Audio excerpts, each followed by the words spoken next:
a Susegana, al Festival della Piccola e Media Editoria con Paolo Crepè, psichiatra, sociologo, saggista, che oggi parlerà di educazione alla rinascita. Ogni fallimento, ogni caduta, ogni inciampo sembra un'eventualità inaccettabile. Come trasformarla invece in un'opportunità di crescita e di rinascita? Ma l'educazione non è una cosa che riguarda gli educatori, l'educazione riguarda il mondo, quindi credo che la cosa sia interessante proprio nella misura in cui riesce ad essere universale.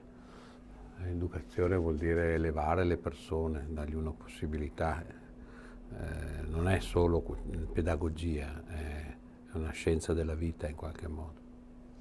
È anche esempio, è anche appunto imitazione probabilmente. E al Festival dell'Editoria quanto secondo lei può contare nell'educazione appunto dei giovani, forse le persone più vulnerabili, la lettura e la narrativa? Moltissimo, finché si legge si cresce, quando si smette di leggere ci si involgarisce e ci si fa piccoli piccoli.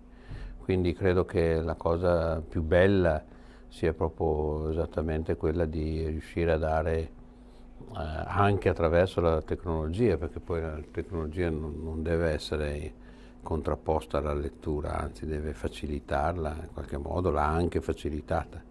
Però ecco, c'è qualche cosa di più e di più bello che è quello di poter esplorare dei mondi attraverso l'idea immaginifica di uno scrittore. Questo credo che a nessun essere umano dovrebbe essere proibito.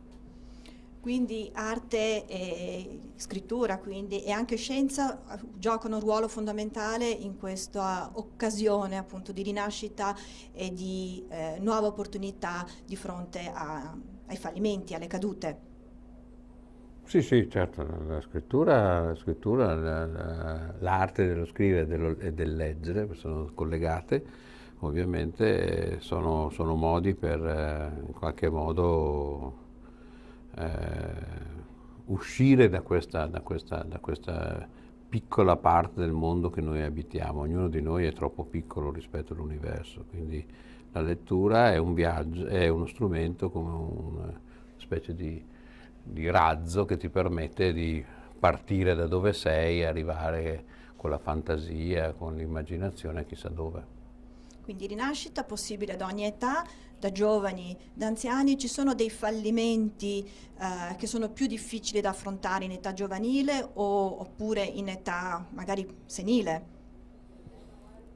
Ma ci sono delle magie in realtà nella vita che lì per lì ti fanno pensare che un evento sia un fallimento, poi ci pensi bene, magari passano degli anni e capisci che invece è stata una straordinaria opportunità. Io sono molto legato a una sorta non di fatalismo, ma cioè se c'è una cosa che non va è bene che non vada. Io credo in questo.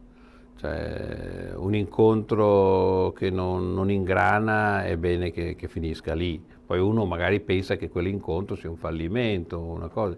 Invece è una grandissima opportunità, questo nel mio lavoro di psicoterapeuta, cerco di spiegarlo alle persone, soprattutto ai giovani, no? Quando un amore finisce uno dice, oddio che disastro, invece uno dovrebbe pensare, pensa che fortuna.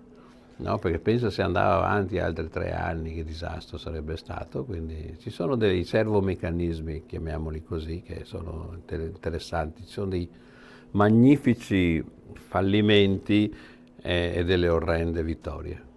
Perfetto, quindi forse perché ci abituiamo, ci vogliamo aggrappare con tutta noi stessi a un'idea di amore che poi non corrisponde effettivamente Sì, alla realtà. sì, ci si innamora dell'amore, non ci si innamora dell'amato. Grazie Paolo Grazie a Crepè. lei.